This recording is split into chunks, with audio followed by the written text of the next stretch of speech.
السلام علیکم میرے پیارے پیارے ریڈرز، کیسے ہیں آپ؟ یقیناً ٹھیک ہوں گے، میں بھی ٹھیک ہوں اور لے کر آ چکی ہوں چالان کی 54 ایپیسوڈ۔ آج کی ایپیسوڈ بہت ہی زیادہ یمی اور مزیدار سی ہے، تو ٹائم ضائع نہیں کرتے اور لے کر چلتی ہوں آپ کو ایپیسوڈ کی طرف۔ اور موسم جو ہے وہ بہت جلدی بدل چکا ہے، آپ کے کیا صورتحال ہے ضرور بتائیے گا کہ ٹھنڈ ہو چکی ہے یا ہوتی ہوئی محسوس ہو رہی ہے، ضرور آگاہ کیجیے گا اپنی موسمی اپڈیٹ سے، ٹھیک ہے؟ تو اب میں آپ کو لے کر چلتی ہوں ایپیسوڈ کی طرف، تو دیر کس بات کی، لیٹس سٹارٹ۔ اچھا، پر ہیرا نے کہا تھا تم بس پسند کرتے ہو مجھے، دونوں جھوٹے کہیں کے۔ ویسے ہیرا سے یاد آیا، اس کی کال آئی تھی نا، کب آ رہی ہے وہ فوراً اس کے سینے پر ہتھیلیوں سے دباؤ دیتی احران کو خود سے دور کرتے بڑی پراعتمادی سے موضوع بدل گئی، جس پر احران بدمزہ ہو کر رہ گیا۔ آج کل میں ملاقات ہوگی آپ کی میری لاڈلی سے، اب آپ نے ناشتہ کرنا ہے یا سونا ہے؟ وہ بھی اپنی چوزی کو زیادہ پریشان نہ کرتے موضوع کلوز کر گیا، کیونکہ ان دو کے بیچ کچھ کیے بنا بھی سب رومانوی تھا۔ ان کا ایک دوسرے کو دیکھنا، محسوس کرنا، گھبرانا، کبھی بے خود ہو جانا، کیا سچ میں ہرانے والی ہے؟ وہ پرجوش ہوئی تو احران نے ہاتھ بڑھا کر اس کا چہرہ چھوا۔ ایما کی پرسکون آنکھیں تب مسکرا کر گھبراتی محسوس ہوئیں جب احران نے اس کے چہرے سے بال سمیٹے، ہاتھوں کو اس کے چہرے کی جلد سے مس کیا۔ جی آپ بتائیں، ابھی کیا ارادے ہیں؟ وہ نرم سی مادہ مسکراہٹ لیے بولا تو ایما نے اس کے دونوں ہاتھ پکڑ کر چہرے سے ہٹائے۔ سونا ہے، ٹھہر کر ناشتہ کروں گی، میں فجر کے بعد اس لیے نہیں سوئی کہ تم پر نظر رکھ سکوں۔ گڈ بائے، تم نے آج مجھے پریشان نہیں کیا، اب مجھے 12 بجے تک جگا دینا۔ تم اب اس ٹیچر کی نظروں سے آزاد ہو۔ وہ چہ کر اس کے حصار سے بالکل آزاد ہوتی، ادا سے بال جھٹک کر بیچارے امیر صاحب کے ارمان دہکا گئی۔ اگر یہ طالب آزادی نہ چاہے؟ ان نیلی آنکھوں والے کا خوش گفتار لب و لہجہ لیے یہ سوال ایما کو واپس اس کے نزدیک لایا۔ وہ ہاتھ اٹھا کر ادا سے اس کے برہنہ مضبوط کندھے پر پھیرے، بالکل اس کی شارک کے قریب سانس بھر گئی۔ تو اس طالب کی پیاری سی وائف پریشان ہو جائے گی۔ ان پر حدت مہکتی سانسوں نے امیر احران یوسف زئی کے اوسان ہتا کر دیے جب وہ معصومیت سے منمنائی۔ اچھا، آپ نے تو کہا تھا میں بے اثر ہوں آپ پر، پریشانی کیسی؟ وہ ہری آنکھیں ایما کے متذبذب ہوتے چہرے پر فرصت سے جمی تھی جب وہ محتاط اداؤں سے قریب آنے کی طرح اسی رفتار سے دور ہوئی۔ تتلی نے اڑنے کی کوشش کی تھی کل، کیا تمہیں یاد نہیں؟ وہ اس حساب کا کیوٹنس لیے جتا گئی تو حیران نے اس کی رخسار 2 انگلیوں میں لے کر دبائی۔ تتلی جب اڑنے لگے تو میرے پاس خود آ جائیے گا ایما۔ اپنے چہرے پر حیران کی پرتوش سانس محسوس کی ایما کا سانس سینے میں جکڑنے لگا۔ مزید وہ رکنا نہ چاہتی تھی، تبھی اس نے سری سا عہد وہ بھی آنکھیں چراتے کیا اور وہاں سے بھاگ کر چلی گئی، اور امیر صاحب ٹھنڈی سانس بھر کر رہ گئے۔ موسم پہلے ہی ٹھنڈا تھا، اوپر سے یہ پرحدت جذبات منجمد کر دینے پر تلی اس کی محرم زست اور ہی بڑا قہر تھی۔ بہت زیادہ تھک گئی ہوں۔ وہ دونوں بھی بنگلے پہنچے تو ریسٹ کے لیے ہرمل کو وہ کمرے میں ساتھ لایا۔ یہ وہی روم تھا جو ان دو کے لیے ڈیکوریٹ ہوا تھا۔ اب تک پھول موجود تھے، جو مرجھائے تھے انہیں دلاور نے بدل کر نئے رکھ دیے تھے۔ تبھی کمرے میں داخل ہوتے ہی خوشبو کے جھونکوں نے ولی اور ہرمل کا استقبال کیا، اعصاب سے مہکا دیے۔ دونوں نے ایک دوسرے کی طرف دیکھا اور ولی کو اپنی طرف دیکھتے ہی وہ اس کی جانب پلٹی۔ سونا چاہتی ہو یا تمہیں ولی و خواب کا وقت چاہیے؟ وہ اس کے بالوں میں ہاتھ داخل کرے اسے اپنے نزدیک سے رکائے بولا تو وہ اس کے سینے سے لگتی پٹ سے آنکھیں اٹھا کر ولی کی آنکھوں میں جما گئی۔ مجھے کچھ نہیں چاہیے ولی، میں ناراض ہوں تم سے۔ وہ نظریں سی چراتے کمرے کے کونے میں سجے پھولوں کو دیکھنے لگی اور وہ سمجھ گیا اسے سب چاہیے، کیونکہ ولی کے ہوتے وہ کہیں اور دیکھنے کا زبردستی کر رہی تھی۔ ناراض ہونا بنتا ہے تمہارا، لیکن بتاؤ میں کیا کرتا میری جان، میری طرف دیکھو۔ وہ اس کی ٹھوڑی پکڑتا اپنے سامنے ہرمل کا چہرہ کیے اس کی آنکھوں کا اپنی آنکھوں سے ملنا دیکھ رہا تھا، جو نظریں جھکا گئی پھر ولی کا ہاتھ ہٹائے اس کے سینے سے لپٹ گئی جسے لاکھ ناراضگی کے بھی اس کے بنا جی نہ پا رہی ہو۔ وہ سانس جیسا تھا، وہ گہری ٹھنڈی سانس بھر کر رہ گئی جس کی ٹھنڈک ولی کے سینے میں اتری۔ مجھے سزا دے دو۔ وہ اس کو دونوں بازوؤں سے پکڑ کر اپنے سامنے لایا، کسی بھی طرح وہ اسے منانا چاہتا تھا۔ تم دے سکتے ہو؟ وہ اس سے سوال کرنے کے بیچ اس کے دونوں ہاتھ مضبوطی سے اپنے ہاتھوں میں پھنسا گئی۔ ہاں، وہ بھی بہت سنگین۔ اس نے ہرمل کو اپنے بہت نزدیک ہاتھوں کے سنگ کھینچ کر کرتے اپنا چہرہ اس کی گردن اور کندھے کے بیچ پھنساتے، جب ہرمل کی گردن ایسی من مانی کے سنگ ہونٹوں سے چومی تو وہ حفیف سا شرماتی آنکھیں بند کیے مچلتا سا مسکرائی۔ ولی کی خوشبو، اس کی سانسوں کی حرارت، اس کا دھڑکتا سینہ، کبھی ہرمل کو ایسے نصیب ہوگا اس نے کب سوچا تھا؟ ولی، ابھی میں اداس ہوں بہت۔ وہ اس کے مزید محبت پر احساسات پر منمنائی۔ وہ اس کے چہرے کے روبرو ہوا۔ وہی تو پوچھ رہا ہوں، کیسے دور کروں تمہاری اداسی؟ وہ اس کے ہاتھوں کو باری باری چومتا انہیں اپنی گردن کی طرف ہار سب پروئے خود ہرمل کو اپنی توانا بازوؤں میں بھر گیا تو وہ اتنی نزدیکی پر کام سا اٹھی۔ اتنے پاس سے ولی کو دیکھ کر اسے شرم آ رہی تھی۔ اتنا پیارا تو اسے وہ پہلے کبھی نہ لگا تھا جتنا اب۔ میں نے پوری دنیا کھوج لی، تم سے زیادہ کسی کو وجہ نہیں پایا ولی۔ تمہیں پتا ہے میں تمہیں غور سے نہیں دیکھتی تھی کہ کہیں میرے دل کے ساتھ میری آنکھیں بھی نہ مر مٹیں تمہارے حسن پر۔ تب بھی تم بہت گریسفل تھے، اسی لک پر ہی تو پہلے مری تھی، لیکن در حقیقت تمہارے دل پر فدا ہوئی تھی جو میرے دل کی طرح دکھ اور درد میں ڈوبا تھا۔ میں تمہیں بہت چاہتی ہوں۔ اس کے ہر لفظ پر جیسے مسمرائز ہوا، گردن جھکا کر اپنے ہونٹوں کو اس لڑکی کے ماتھے سے جوڑا۔ تادیر اس کی جبین چومتا وہ اس کی تھمی سانسوں کے تار چھیڑنے لگا جب وہ گھبرا کر اس سے دور ہو گئی۔ لیکن تم نے جو کیا وہ بالکل اچھا نہیں تھا۔ میں سزا دوں گی تمہیں۔ مجھے چھوڑنے کا سوچنے کی ہمت کیسے کی؟ یہ جانتے ہوئے میں ریزہ ریزہ اگر سنبھلی ہوں تو بس تمہارے لیے۔ وہ جا کر میٹرس پر بیٹھی اور اپنا چہرہ دونوں ہاتھوں تلے چھپا گئی۔ ولی بھی اس کے پاس ہی بیٹھا، بازو اس کے گرد حائل کی تو فوراً ولی کے سینے لگ گئی۔ تم دے سکتی ہو سزا۔ اتنا وقت تم سے دور رہا ہوں تو بہت حوصلے جمع ہے۔ اب خود سے دور کرو گی تو دکھ نہیں ہوگا، کیونکہ اب مجھ سے تمہاری ملکیت کوئی نہیں چھین سکتا۔ اب تم دور بھی جاؤ گی تو میری ہرمل رہو گی۔ اس خوشی کے آگے تمہاری دی سزا کی کیا وقت؟ اس قدر شان سے اس کی سزا سہنے کا فیصلہ کر رہا تھا کہ ہرمل اسے دیکھنے اور اس کی طرف رخ پھیرنے پر مجبور ہو گئی۔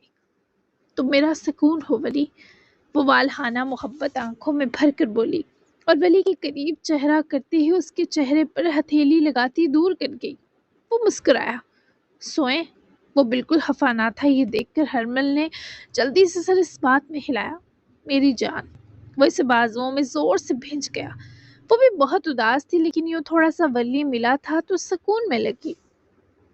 وہ دونوں وہیں بیٹھے بیٹھے لیٹے اور وہیں ایک دوسرے کی بازوؤں میں سو گئے تھے، کیونکہ دونوں بہت تھک گئے تھے۔ کچھ گھنٹے کی نیند لی گئی۔ اس وقت صبح کے 11 بجنے والے تھے، جب نرم دھوپ نے روح زمین پر پھیلی ہنگی کو کچھ حدت بخشی تھی۔ ہرمل کی نیند توڑے بنا وہ جب جاگا تو اپنے سینے لگ کر سکون کی نیند لیتی ہرمل دکھائی دی۔ نکاح کے بعد یہ خاص لمحہ ملا تھا جب وہ اس کے اتنے قریب سانس لیتی بنا کسی خوف اس کے پاس موجود تھی کہ دونوں کی سانسوں کا جوڑ ایک سنگم بنا ہوا تھا، ایک رومان پرور تعلق جسے ان دو کے دلوں نے چنا تھا۔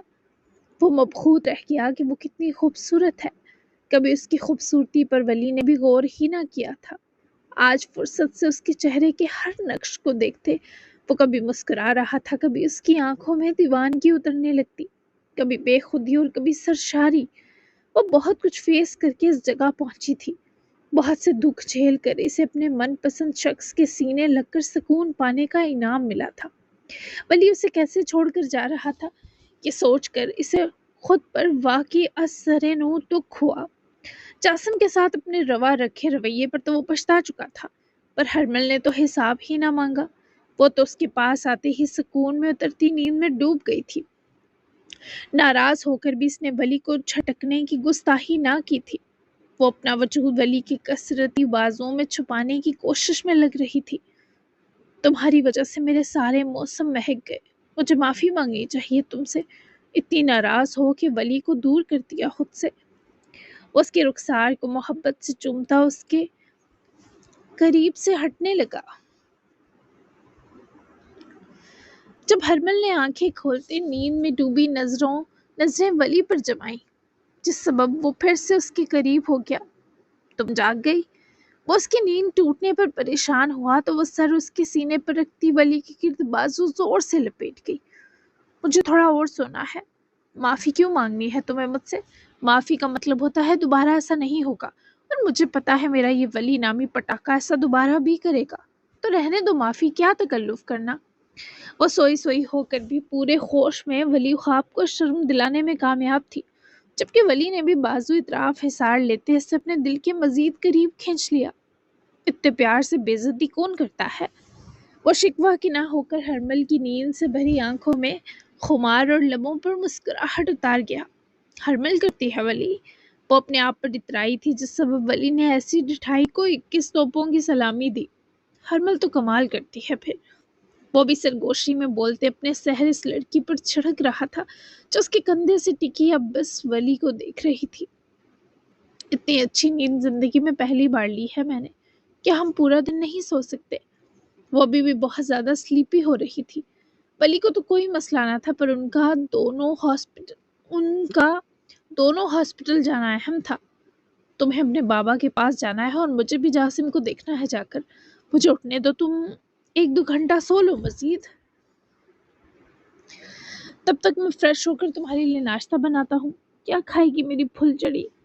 وہ اتنے لاڈ سے ولی کے پوچھنے پر اسے اٹھنے کی کھلے دل سے اجازت دے گئی، پر وہ ایسے بہت ہی ہینڈسم لگ رہا تھا۔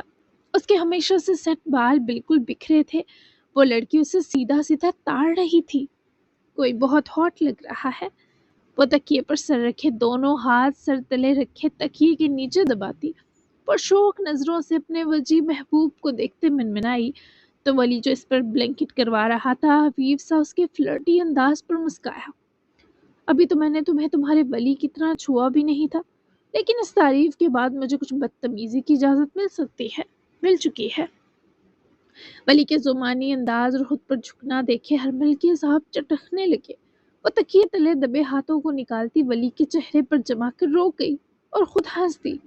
نہیں، وہ ہاسپٹل والا حق بس فکر میں کیا، اور صبح والا تمہاری اداسی بھگانے کو۔ ابھی میں ناراض ہوں، اور جب تک تم سے حساب نہ لوں کوئی لفٹ نہیں ملے گی، اور میں اس وقت شرمانے کی ہمت بھی نہیں رکھتی۔ مجھے سونے دو ولی، دل کی ناراضگی اور اداسی نکلنے دو۔ وہ ہاتھ ہٹاتے ہی جلدی سے کروٹ بدل کر کمبل کو سر تک تان گئی، اور ولی نے ہنس کر اس پر جھکتے ذرا اپنا وزن ڈالتے ہرمل کا سر چوما، اور بیچاری کے کراہتے ہی وہ جمپ مارتا بیڈ سے اتر کر فریش ہونے چلا گیا۔ ہرمل نے کمبل منہ پر سے ہٹا کر واش روم کے بند دروازے کو دیکھا۔ خود ہی میں نے اس سے ہمارے بیچ نزدیکیوں کی ڈیمانڈ کی، اور یہ خود ہی اس کے کسی حق کو سوچ کر میری روح دہل رہی ہے۔ من پسند انسان سے شادی نہ ہو تب بھی سیاپا، اور ہو جائے تب بھی۔ ہرمل، یہ اچھا بیوہ بچہ بنا ہوا ہے، وہ بھی صرف میری ہیلتھ اور انر اداسی کے سبب، ورنہ تمہارے ہوش ٹھکانے لگا دیتا جتنا تم نے اسے 7 سال ستایا ہے۔ وہ خوفزدہ ہو کر بڑبڑائی، واپس بلینکٹ کو سر تک اوڑھ گئی۔ 10 منٹ تک وہ فریش ہو کر نکلا تو چینج بھی کر چکا تھا۔ وائٹ پینٹ کے ساتھ لائٹ ایکوا بلو شرٹ پہنے کچھ اپنی لک سے منظروں کو آگ لگا تھا۔ بالوں کو ڈرائی کرنے کے بعد وہ ہرمل کی طرف آیا جو اس سے چھپ کر پھر سے کمبل تانے سو چکی تھی۔ ڈرپوک لڑکی۔ ولی نے کمبل اس کے چہرے سے ہٹا کر اسے سویا دیکھے نرمی سے اس کی گال دبائی، اور کمرے میں خوشبوئیں بکھیرتا ہوا باہر نکل گیا۔ ہرمل نے پھر سے کمبل منہ پر کر لیا۔ ولی نے 12:30 تک ناشتہ تیار کر لیا تھا۔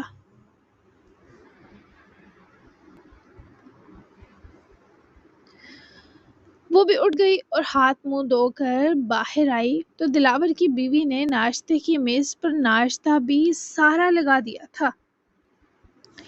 دلاور بھی وہیں تھا، ایک نارمل صبح دیکھے وہ بھی خوش تھا۔ ولی نے خود آ کر ہرمل کے لیے چیئر ٹیبل سے دور کی جس پر وہ اس کا ہاتھ پکڑے بیٹھی، اور ناشتے کے لوازمات دیکھے اس کی آنکھیں مسکرائیں، جن کی مسرت تب دگنی ہوئی جب وہ اس کے ساتھ ولی سامنے رکھی چیئر سنبھالے بیٹھا۔ میں نے ایس ایچ او سے بات کی ہے، اس کا بھی یہی کہنا ہے کہ ہمیں عبید رضوان کے ہوش میں آنے کا انتظار کر لینا چاہیے، پھر ہم عدالت میں اسی منحوس کو سزا بآسانی دلوا سکیں گے۔ اس شازیل نامی منحوس کو سزا بآسانی دلوا سکیں گے۔ اگر ابھی FIR ہوتی ہے تو وہ ضمانت پر رہا ہو جائے گا، کیونکہ نہ کوئی ثبوت ہے نہ عینی شاہد۔ اور ایک اور چیز، تمہارا اور عبید صاحب کا DNA ٹیسٹ بھی ضروری ہوگا جو کام آئے گا، تو اسے ہم آج تکمیل دے لیتے ہیں۔ میری عبید رضوان کے ڈاکٹر سے بات ہوئی ہے، وہ کہہ رہے تھے عبید رضوان بہت تیزی سے ریکور کر رہے ہیں۔ ولی نے ہرمل کے سامنے پلیٹ رکھتے کچھ فروٹ سیلڈ اس کی پلیٹ میں رکھا، پھر ٹوسٹ بریڈ کے سلائس رکھے، ساتھ بٹر جس کے ساتھ شہد تھا، اور گرما گرم کافی اور چائے بھی موجود تھی۔ 2 چھوٹے چھوٹے پراٹھے اور چھوٹی چھوٹی کیوبک سبزیاں اور چکن سوسیجز والا آملیٹ بھی تھا۔ یہ سب تو بالکل ٹھیک ہے، لیکن یہ سارا ناشتہ تم نے بنایا؟ وہ حیرت سے ولی کا منہ تکتی بولی تو ولی نے فخریہ انداز میں کالر جھاڑا۔ تمہارے لیے کچھ بھی بن سکتا ہوں۔ وہ بہت محبت سے ہرمل کا ہاتھ پکڑ کر چومتا اس لڑکی میں بھی جس سے گدگداہٹ اتار گیا۔ بس بم مت بننا، باقی سب چلے گا۔ وہ حفیف سے گھبرائی اور اپنا ہاتھ چھڑوایا کیونکہ اسے بہت زیادہ بھوک لگی تھی اور وہ جلدی سے یہ سب چٹ کر جانا چاہتی تھی۔ ملازمین آگے پیچھے نہیں تھے، سب ناشتہ لگا کر وہاں سے جا چکے تھے۔ کیا ڈر رہی ہو تم مجھ سے؟ اس کے سوال پر بریڈ کا ٹکڑا توڑتی ٹھٹکی جہاں وہ محظوظ ہوتا تاثر آنکھوں میں بسائے ہوئے ہرمل کے جواب کا منتظر تھا۔ نہیں، فرسٹ بائٹ تم لو۔ اس نے شہد اور مکھن میں بریڈ کا پیس ڈپ کرتے ولی کے منہ میں زبردستی ٹھوسا۔ ہاتھ کانپ رہے ہیں تمہارے۔ وہ بائٹ مزے سے چباتا، اب بھی اسے چھیڑنے سے باز نہ آیا تو وہ بے نیاز بنی دوسری بائٹ خود منہ میں ڈالے اپنا کافی کا مگ اٹھا کر ہونٹوں سے لگا گئی۔ ہاں، کیونکہ تمہاری نیک کس نے ابھی تک میرے جسم پر کپکپاہٹ طاری کر رکھی ہے۔ وہ شرما کر بولی، نظریں خود بخود نیچی ہوئی، جبکہ ولی کو تو یاد بھی نہ تھا اس نے ایسا کچھ کیا۔ یاد آنے پر ہنسا۔ ہرمل وہ نیک کس بھی نہیں تھی پراپرلی۔ وہ اس کے شرمانے کا مذاق اڑاتا مسکرایا تو ہرمل نے اس کے میز پر رکھے ہاتھ پر زور کا مکہ جڑ دیا۔ اور کیا میری وینز اکھاڑ دیتے یا خون چوس لیتے پراپر نیک کس میں؟ وہ فوراً لڑنے کو تیار ہوئی جبکہ ولی نے اس کی گال اس قدر زور سے اندر کو دبائی کہ مکے کا فوراً بدلہ لے لیا۔ اس کے ہونٹوں کا چونچ بننا دیکھے ولی کو کل والی لڑائی یاد آئی تو بیچارے نے ڈر کر اس کا جبڑا چھوڑ دیا، ورنہ اس چڑیل کے ہاتھ میں جو تھا وہی مار دیتی، اور اب تو وہ مذاق میں بھی ہرمل سے نہیں لڑنے والا تھا۔ تمہیں کہیں جانے نہ دیتا۔ ولی نے آنکھ مارتے مانی ہزی سے جواب دے کر محترمہ کا چہرہ سرخیوں میں ضرور ڈالا، پر اب یہ گلال حفکی کے نہیں، شرم و حیا کے تھے۔ آگے دے کر ناشتہ کرو، ہم بڑے آئے کہیں جانے نہ دینے والے۔ وہ اب بھی تفاہر میں لپٹی خود کو پر اعتماد بنانے کی کوشش میں تھی، پر اب اس کا اعتماد دکھائی دینا بند ہو چکا تھا۔ یہی چیز ولی کو چھپا چھپا ہنسنے پر اکسا رہی تھی۔ بہرحال تھکاوٹ اور دونوں کی اداسی کا بھی توڑ ہو گیا۔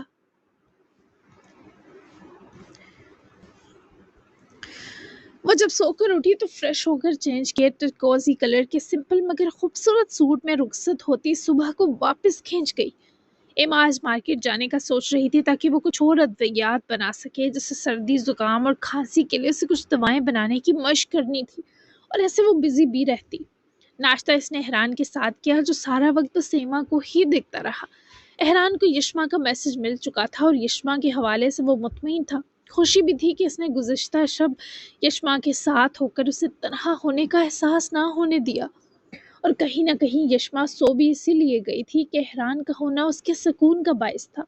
احران نے ایما کو ڈرائیور کے ساتھ بھیجا جبکہ خود اس ایسوسی ایشن میں آج کچھ کام تھے، کچھ ایسے جن کے لیے اس کی موجودگی اہم تھی، اور ایما بھی خوش تھی کہ اس کا فارغ ضمیر کسی کام تو لگا۔ یشما پورا دن جاسم کے ساتھ رہی، وہ کافی دیر تک سویا، پھر وہ لنچ کے لیے جگایا گیا۔ اس کا فائنل چیک اپ ہوا اور یشما کی موجودگی اس کو دواؤں سے زیادہ اچھی طرح ریکور کرتی ہوئی نظر آئی۔ لیکن جاسم نے کچھ پلانز ترتیب دیے تھے۔ یشما دن میں کچھ دیر صوفے پر بیٹھی بیٹھی جب سوئی، اس بیچ جاسم نے کچھ ادھورے کام پورے کیے، جن میں ایک کال تھی اور ڈاکٹر صاحب سے بھی اکیلے میں کچھ بات چیت، تاکہ وہ اسے آج ہی ہاسپٹل سے چھٹی دے دیں، اور بقیہ وقت اس کا یشما کو سوتے دیکھ کر بہترین گزرا۔ اس نے مجھے دھکے دے کر نکال دیا، لیکن یہ مت سمجھنا کہ میں ہرمل سے دستبردار ہو جاؤں گا۔ بھلے میرا خون نہ سہی، لیکن میری بیٹی ہے، کچھ نہیں رہے گا میرے پاس، اس لیے مجبوراً مجھے تمہارے اس عاشق عبید کو تمہارے پاس جہنم بھیجنا پڑے گا۔ تم دو وہاں خوش رہنا اور میں اپنی بیٹی کے ساتھ خوش رہوں گا۔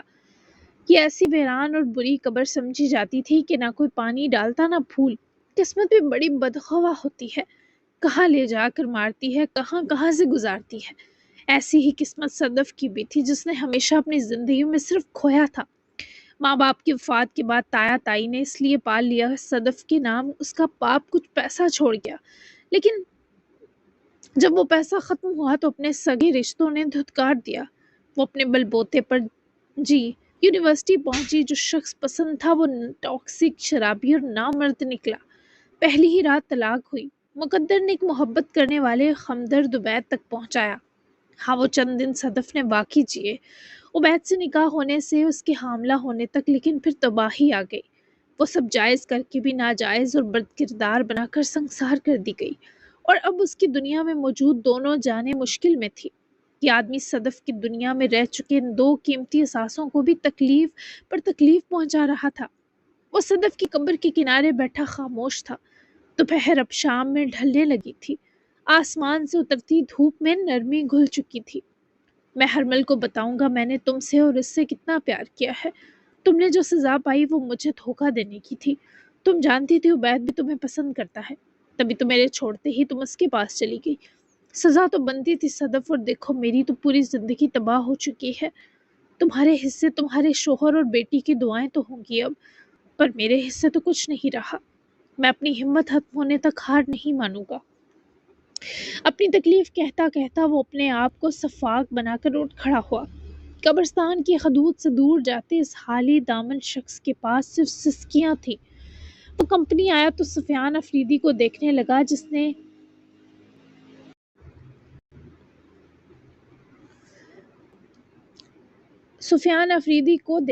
جس نے جتنے برے کام کیے ہوں پر وہ اس کمپنی کے ساتھ وفادار تھا۔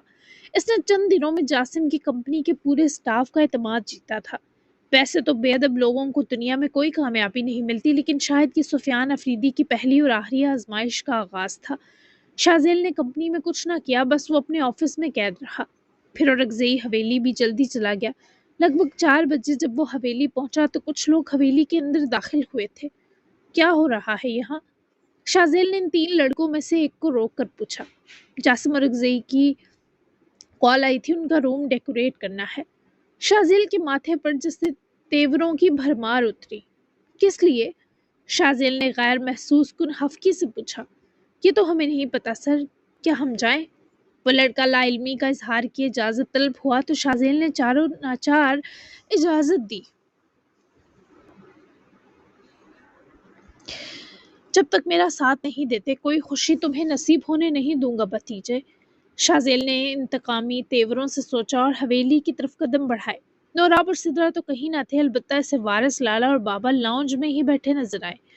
جاسم نے دادا کو کال کی تھی کہ وہ رات میں یشما کی برتھ ڈے پارٹی رکھنا چاہتا ہے، تبھی فرساد صاحب اپنی نگرانی میں اس کا روم اور باہر لان میں خوبصورت سی سجاوٹ کروانے والے تھے۔ جاسم کی ڈاکٹر سے بات ہو گئی تھی، 1 گھنٹے تک وہ اسے ڈسچارج کرنے والے تھے۔ کچھ ٹیسٹ کی رپورٹ کا انتظار تھا۔ کس چیز کی سجاوٹ اور چہل پہل ہے؟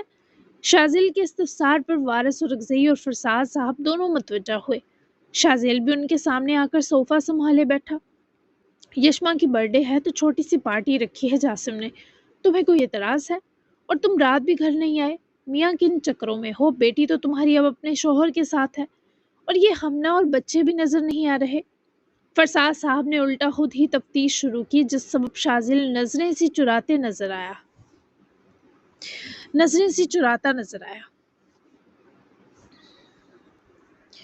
میں نے اور ہمنا نے طلاق لے لی ہے۔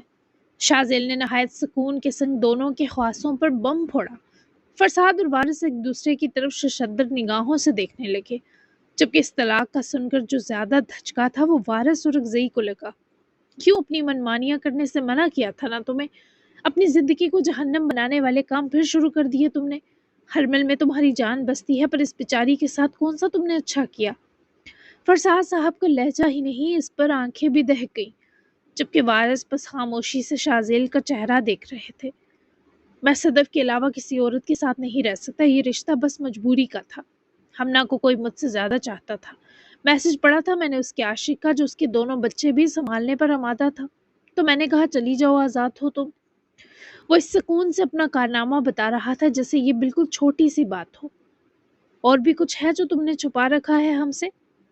فارس اور رگزئی اور فرساد دونوں سچائی نہیں جانتے تھے۔ ان دو کے مطابق ہرمل شازیل اور صدف کی بیٹی ہے، اور صدف نے حاملہ ہونے کے باوجود عبید نامی شخص سے نکاح پر نکاح کیا، اور شازیل کو انصاف دلانے کے لیے جرگے کے سرپنچ نے صدف کے لیے یہ سزا سنائی تھی کہ بچے کے پیدا ہوتے ہی صدف کو سنسار کر دیا جائے، جس پر عمل بھی ہو چکا تھا۔ لیکن اب فرساد اور وارث دونوں کو ایسا محسوس ہوا جیسے سچائی کچھ اور ہے۔ ان کی چھٹی حصے اب آنکھیں کھلتے ہی تیز ہو چکی تھی۔ وارث کے استفسار پر شازیل نے نظریں چرائیں اور اٹھ کھڑا ہوا۔ جو تھا بتا دیا۔ میں بس اپنی بیٹی کے ساتھ رہنا چاہتا ہوں، وہی میری کل دنیا ہے۔ تبھی میں نے غیر ضروری لوگوں کو اپنی زندگی سے ایک ایک کر کے نکالنا شروع کر دیا ہے۔ اس شخص کے لہجے میں عجیب سی اکتاہٹ اور بیزاری درائی۔ اچھا، تو باپ بھائی کی باری کب آ رہی ہے پھر؟ فرساد صاحب کا ہبکی اور تندہی سے کیا استفسار شازیل کو کافی چبھا۔ وہ دیکھ سکتا تھا اس کی ذات اب سب کے آگے بے اعتبار ہو رہی ہے۔ آپ لوگ مجھے چھوڑنا چاہتے ہیں تو چھوڑ سکتے ہیں، میں ویسے بھی آپ سب سے ہمیشہ الگ ہی رہا ہوں۔ خیر، آرام کرنے کمرے میں جا رہا ہوں۔ شازیل نے اپنی بات مکمل کی اور وہاں سے چلا گیا۔ پیچھے وہ ان دونوں کے دلوں پر صدیوں کی تھکن لاد گیا تھا، جبکہ دوسری طرف زارون نے نوراب کی مدد لی اور وہ حویلی سے نکل گیا تھا۔ نہ جانے کہاں گیا تھا اس بارے نوراب نہیں جانتی تھی، پر زارون کو حویلی سے نکلوانے کی شرط یہی رکھی گئی تھی کہ وہ 1 گھنٹے تک آ جائے گا، پر ایسا لگتا دکھائی نہ دے رہا تھا۔ وہ تیمور کی تلاش میں اس کے اڈے کی جانب روانہ تھا، جسے ابھی سرکان نے آخری ڈوز شام کو ہی دے کر اس کے اڈے کے باہر پھینکوا دیا تھا۔ زارون جب پہنچا تو اسی نے تیمور کو زخمی حال میں دیکھا تو ریسکیو کیا، جبکہ اورکزئی حویلی میں ہوتی لان اور جاسم کے روم کی سجاوٹ سدرا اور نوراب کو پھر سے آگ لگا چکی تھی۔ وہ دونوں جو کل سے یہ سمجھ رہی تھیں کہ جاسم اور یشما کے بیچ کا رہا سہا تعلق بھی ختم ہو گیا، اب جب سنا تھا کہ جاسم اس لڑکی کی سالگرہ کی پارٹی رکھ چکا ہے، آگ تو وہ تھی جو ان دو کے تلووں سے لگ کر سر پر بجھی۔ اس لڑکی کا کچھ کرے مورے، جاسم نے تو آج تک اپنی سالگرہ نہیں منائی، پھر اس لڑکی کی منا رہا ہے، پارٹی رکھ لی۔ وہ یہ سب ہم دونوں کو سلجھانے کی کوشش میں ہی کیوں نہ کر رہے ہوں، پر اب حد پار ہو رہی ہے۔ کچھ تو کمزوری ہوگی اس یشما کی کہ وہ اس گھر سے دفان ہو سکے۔ نوراب اس وقت سدرا صاحبہ کے کمرے میں آئی تھی، ہاتھ جلتی سلگتی۔ اوپر سے وارث اور فرساد ہی جاسم کے بہاف پر سارے انتظامات کروا رہے تھے۔ وارث اور رگزئی نے پہلے تو کبھی ایسے کام نہ کیے تھے، اوپر سے ان کا نوراب سے تعلق ایک قسم کا ختم ہوتا جا رہا تھا، جس کی صورت کو زیادہ تکلیف تھی۔ نہ تو نوراب کو اپنے بیٹے کی فکر تھی، نہ ایک اجنبی کے ساتھ باندھ کر رخصت ہوئی بیٹی کی۔ وہ بالکل اچھی ماں نہ تھی۔ کچھ سوچ رہی ہوں میں، اس یشما سے پیچھا چھڑوانے کا ایک سرا میرے ہاتھ لگا ہے، لیکن ابھی کنفرم نہیں ہے۔ افریدی حویلی میں ایک عورت بھیجی تھی میں نے جاسوس بنا کر، کام والی۔ ان لوگوں نے اسے رکھ لیا ہے، اسی نے یہ خبر دی ہے۔ سفیان اور صوفیہ کو باتیں کرتا سنا اس نے، لیکن میں کنفرم کر لوں پھر کچھ کرتی ہوں، تم اپنا خون مت جلاؤ میری بچی۔ سدرا صاحبہ کے پراسرار لہجے پر نوراب کی ذرا سانس میں سانس آئی۔ وہ بے تابی سے سدرا صاحبہ کے پاس بیٹھی۔ جو کرنا ہے جلدی کریں، ورنہ وہ لڑکی اگر جاسم کی زندگی میں ٹھیک سے شامل ہو گئی تو اسے نکالنا اور مشکل ہوگا۔ وہ ہم دو کا سچ جانتی ہے، اسے اس قابل ہی نہیں چھوڑیں کہ وہ کبھی ہجرا کی سچائی کھول سکے۔ نوراب کو ابھی بھی صرف اپنے اور وارث کے رشتے کا غم کھا رہا تھا، کیونکہ اگر وارث اسے طلاق دیتے تو یقیناً وہ ختم ہو جاتی، اور وہ اپنا ختم ہونا کسی صورت برداشت نہ کر سکتی تھی۔ دونوں گہری سوچ میں ڈوبی ہوئی تھی۔ نہ جانے سدرا صاحبہ کو اب کون سی بات پتہ چل چکی تھی جو وہ یشما کے خلاف استعمال کر سکتی تھی۔ دیکھیں مسٹر جاسم، اب آپ نے سٹریس نہیں لینا، اپنی جان کے دشمن مت بنیے گا۔ میں آپ کو جانے کی اجازت تو دے رہا ہوں، پر صرف اس شرط پر کہ آپ میری ہدایات پر عمل کریں گے۔ ولی اور حرمل 2 بجے ہی آ چکے تھے، اور تب سے وہ جاسم کے پاس ہی تھے، جبکہ یشما بھی یہی تھی۔ لگ بھگ شام کے 5 بج چکے تھے۔ جاسم برتھ ڈے کا پورا انتظام کروا چکا تھا، بس اب اس کا اور یشما کا واپس اورکزئی حویلی جانا باقی تھا۔ کروں گا عمل، ڈرائیونگ کی پرمیشن ہے؟ ہرمل، ولی اور یشما تینوں نے بیک وقت جاسم کو دیکھا، اور تینوں اس ڈھیٹ کے سوال پر برہم تھے۔ ہے، لیکن اپنی ہیلتھ کا پراپر دھیان رکھیں۔ اب کی بار تینوں کی خفا نظریں ڈاکٹر صاحب پر جا جمی تھی کہ جیسا چالو پیشنٹ ویسا ہی ڈاکٹر۔ بھلا اس حال میں وہ ڈاکٹر ڈسچارج ہی کیوں کرے؟ ایسی پرمیشن دینا تو دور کی بات ہوتی ہے، پر جاسم نے ڈاکٹر سے پہلے ہی مکمکا کر لیا تھا۔ Thank you so much,